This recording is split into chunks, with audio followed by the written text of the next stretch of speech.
I've had a wonderful life. I've had thousands of friends, and I've had an exciting and adventurous and gratifying existence. So I was surprisingly at ease, much more so than my wife was. But now I feel, that it's in the hands of God, whom I worship, and I'll be prepared for anything that comes.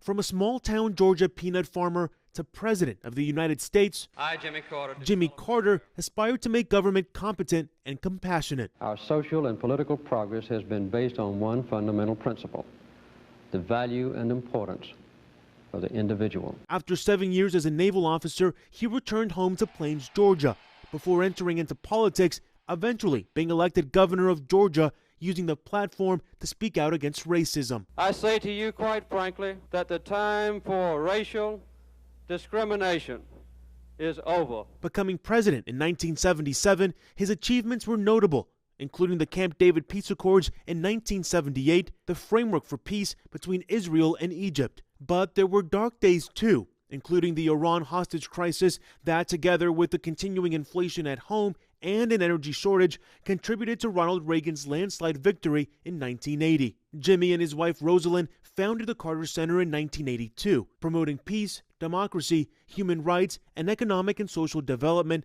all over the world. In 2002, his work earned him the Nobel Peace Prize. A devout Christian, his life was largely defined by his faith and service to others. He spent decades teaching Sunday school in the small town where he was raised and volunteering with Habitat for Humanity. The longest-lived president in American history. I love you! Leaves behind a legacy of love. Well, the best thing I ever did was marrying Rosalind. In Plains, Georgia, I'm Ivan Rodriguez.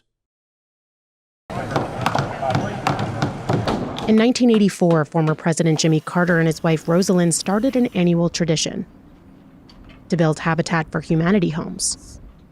We've built almost 5,000 houses now. It's been one of the most gratifying and challenging and difficult things we've ever done, physically speaking, because we've gotten steadily older. I was a lot younger when I first started. He was 60 and fresh out of the White House when he first took up the hammer as a volunteer home builder. We hope it'll go like this all over the world. We're now building one home each day for poor people in need. I happen to be a Christian, and it's a practical way to put my religious beliefs into practical use. And this is the best way I know to cross that very difficult chasm between rich people and people that never have had a decent place in which to live. Habitat for Humanity says over 1 million volunteers are working in more than 70 countries to build affordable housing. There's a Habitat organization needing some volunteers to raise money or to serve food or to build a house in almost everywhere people live in the United States. Just the idea of volunteerism, where you actually do some work side by side with people in need, has been put on the forefront of people's consciousness through Habitat. And that's a good thing.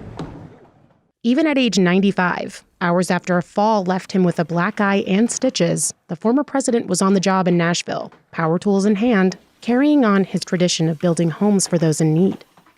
Carter's legacy of giving also includes the Carter Center, a nonprofit he founded in Atlanta that fights for basic human rights and health care for families across the world. I, Jimmy Carter, do solemnly swear. I, Jimmy Carter, do solemnly swear That I will faithfully execute. that I will faithfully execute The office of President of the United States. the office of President of the United States And will, to the best of my ability, and will, to the best of my ability, preserve, protect, and defend preserve, protect, and defend the Constitution of the United States. the Constitution of the United States. So help me God. So help me God. Congratulations.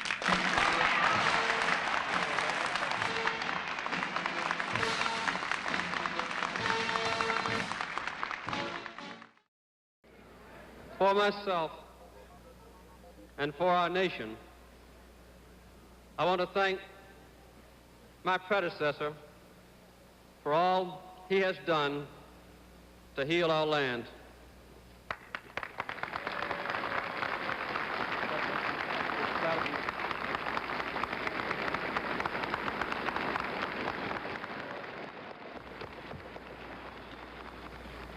In this outward and physical ceremony, we attest once again to the inner and spiritual strength of our nation.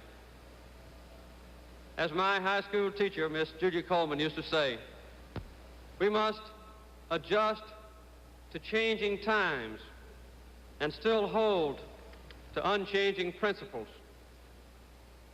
Here before me is a Bible used in the inauguration of our first president in 1789.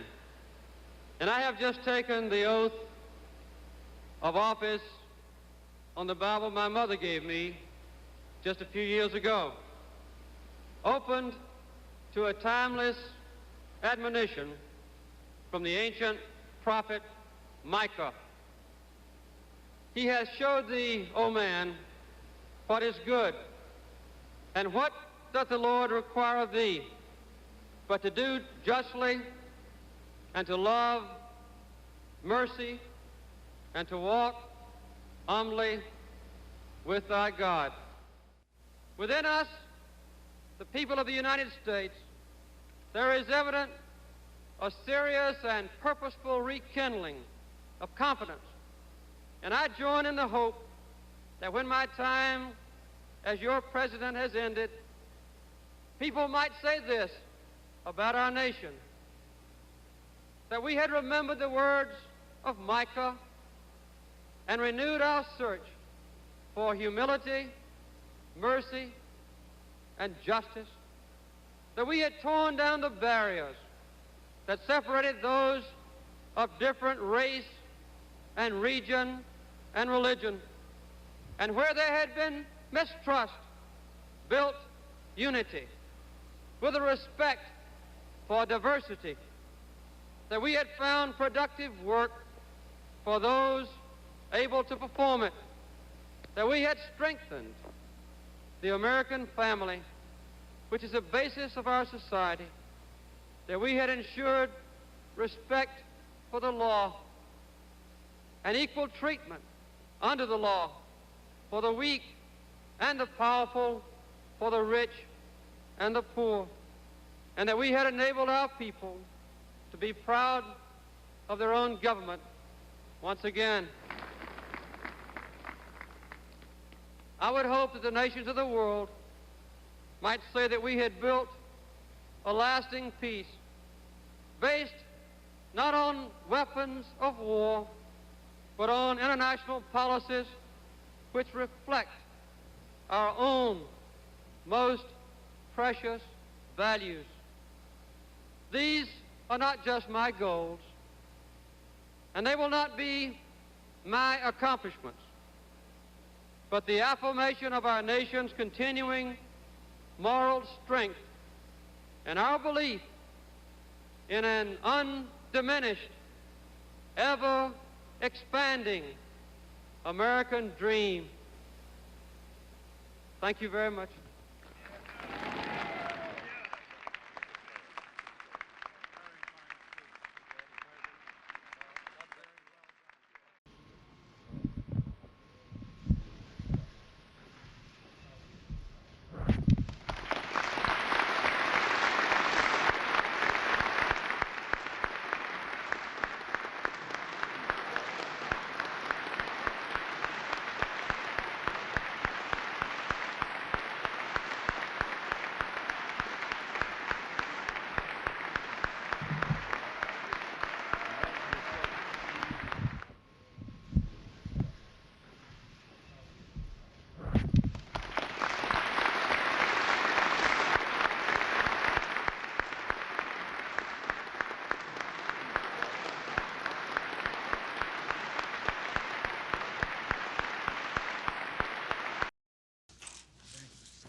Thank you very much.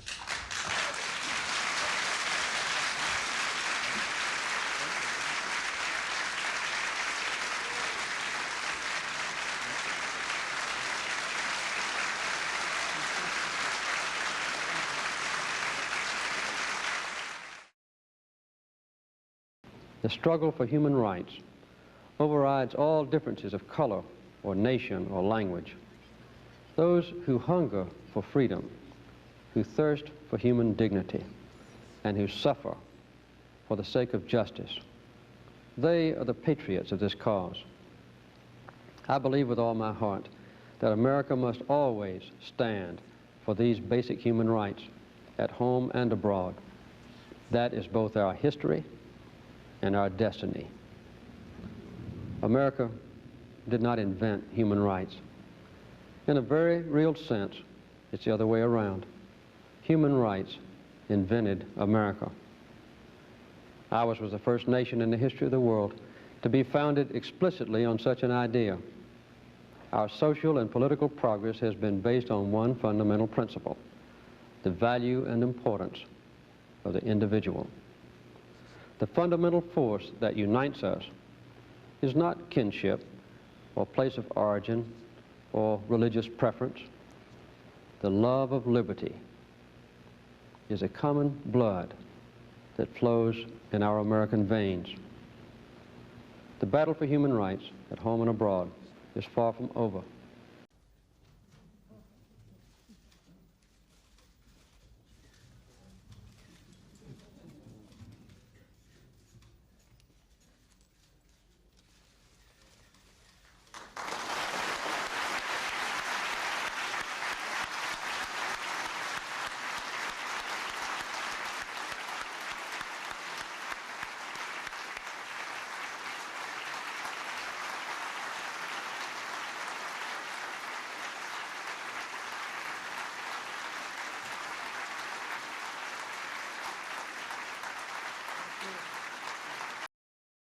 One more call, Ogden, Utah. Hello.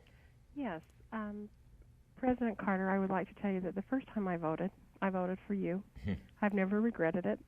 And I would like to know what you want to be remembered as. The legacy. Well, the things that a lot of people remember about me is I was not reelected for a second term. What's your own legacy, do you think? Well, I kept our Peacekeeper? country at peace.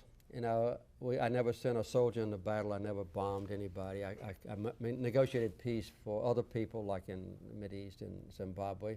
And I promoted human rights to the utmost of my ability. So if people 100 years from now remember me, I would like for them to connect peace and human rights to my name. It's an honor being in your presence. Thank you very much, Larry. God gives every one of us life and freedom. And I think enough opportunity and talent to live a completely successful life as judged by God. And we don't have to be rich, we don't have to be powerful, we don't have to be influential, we don't have to be good speakers in order to make a beneficial impact. And within the limits of our own capabilities and opportunities, we need to search about how to make the utmost impact for peace, for human rights, for freedom. Our social and political progress has been based on one fundamental principle: the value and importance of the individual. Based on this knowledge of Georgians, North and South, rural and urban, liberal and conservative, I say to you quite frankly that the time for racial discrimination is over. These are not just my goals, and they will not be my accomplishments, but the affirmation of our nation's continuing moral strength. Human identity is no longer defined by what one does, but by what one owns. But we've discovered that owning things and consuming things does not satisfy our longing for meaning. War may sometimes be a necessary evil, but no matter how necessary, it is always evil, never a good. America did not invent human rights.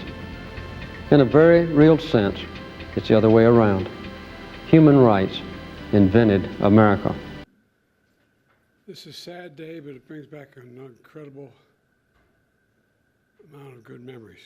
Today, America and the world, in my view, lost a remarkable leader. The entire Carter family, on behalf of the world, the whole nation, we send our whole heartfelt sympathies and gratitude. Our gratitude for sharing President Carter with us for so many years. You know, Jimmy Carter stands as a model of what it means to live a life of meaning and purpose, a life of principle, faith, and humility. His life dedicated to others. I've been hanging out with Jimmy Carter for over 50 years, it dawned on me. And I had countless conversations with him over those years. I always would be proud to say that he used to kid me about it, that I was the first national figure to endorse him in 1976 when he ran for president. There was an overwhelming reason for it, his character. What I find extraordinary about Jimmy Carter, though, is that millions of people all around the world, all over the world, feel they lost a friend as well, even though they never met him. And that's because Jimmy Carter lived a life measured not by words, but by his deeds. Just look at his life, his life's work. He worked to eradicate disease, not just at home, but around the world. He forged peace, advanced civil rights, human rights, promoted free and fair elections around the world. He built housing for the homeless with his own hands. And his compassion and moral clarity lifted people up and changed lives and saved lives all over the globe.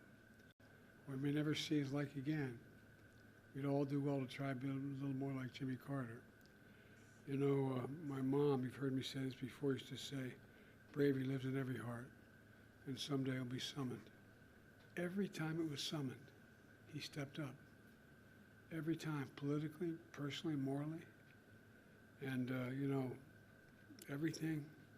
The one thing I admired most about him, he thought and believed, and he really did believe this, and I do as well, that everybody deserves an even shot. No guarantees, just a shot. Everybody deserves a shot. And, you know, he gave an awful lot of people a chance. I have a number of them. I guess maybe my fondest memory of Jimmy Carter was when he grabbed me by the arm and said, I need you to help me with my campaign. And I said, I've only been around a couple years, Mr. Governor. He said, no, it'll make a difference. I said, I'm not sure it will. He said, no, it will.